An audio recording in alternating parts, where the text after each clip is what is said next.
Well, for me, the call of action, since heads are going this way, I would say we've got to continue the good work. We've got to move forward. We can't stop now.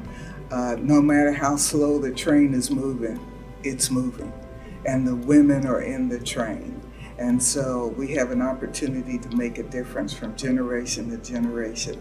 I love racing. I used to race in track for a while.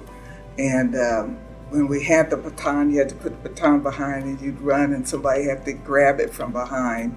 I got the baton. I never knew, number one, I was even running going to grab a baton, but I did.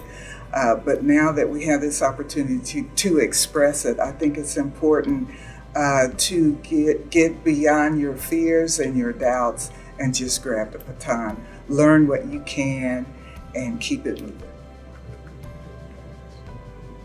I would have to say that I would interpret that a little bit more broadly and not limited just to public service. I had to get more clarity as to what that question really meant, the call to action.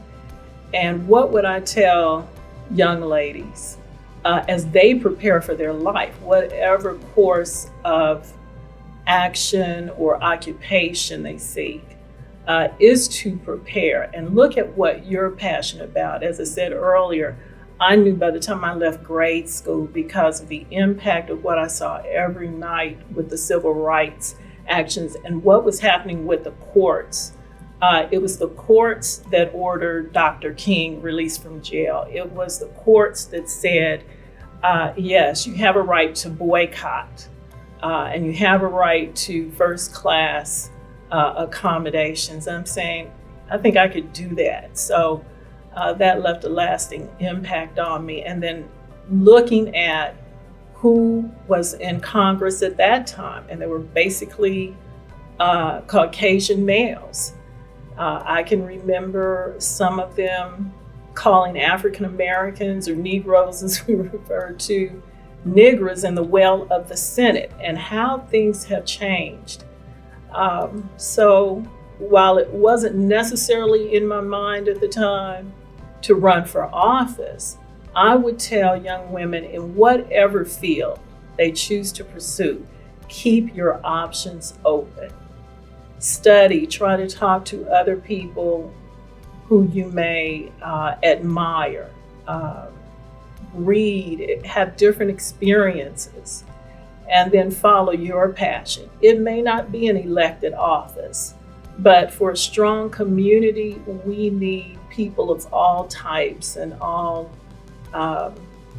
professions. That's also needed. So, I agree with identifying your passion, and it might be more than one thing.